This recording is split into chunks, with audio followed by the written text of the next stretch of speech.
The West was formed as a community of countries that traditionally held the monopoly, and they were the ones who ran colonies. France had colonies in Africa, the UK had colonies in Asia mostly, such as India or Southeast Asia, Spain, Portugal, the Netherlands, or, well, the United States.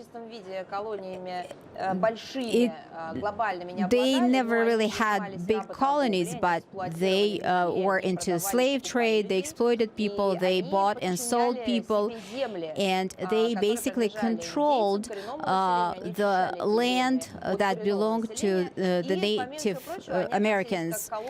And they also treated the states around them as colonies.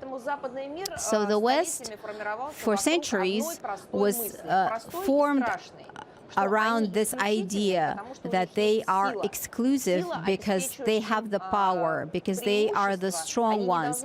So they can take advantage because they have that power. They don't need to justify their actions. They can just reap the benefits of their aggressive exploration of the planet. That was their collective logic. Well, it became their collective logic.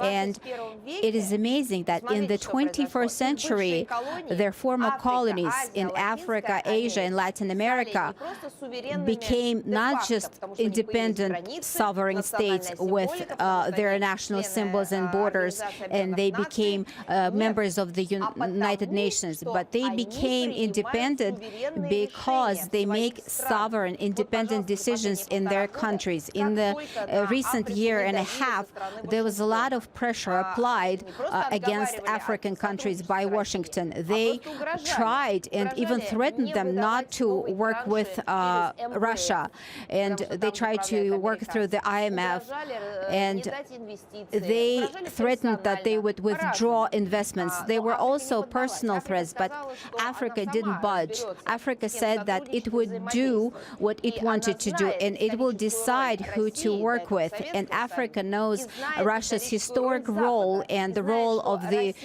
Soviet Union, and knows the role that the West played in Africa.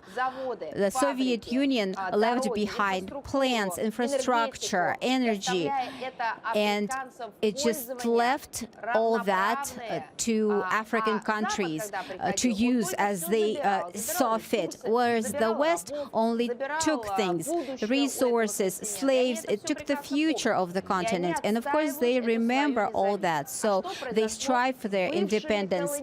And so what happened to former colonizers, the countries of the European Union? They lost their sovereignty, they lost their independence. They now report to Washington and the United Kingdom, because London and Washington are basically united on many fronts.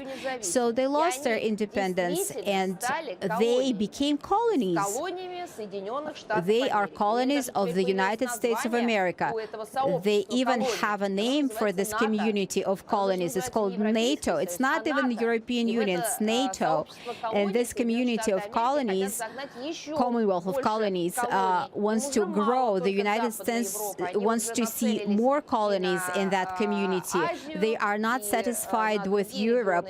They are looking at Asia and other global regions, and everybody sees and understands that. So it's not just a figure of speech, not just like some metaphor.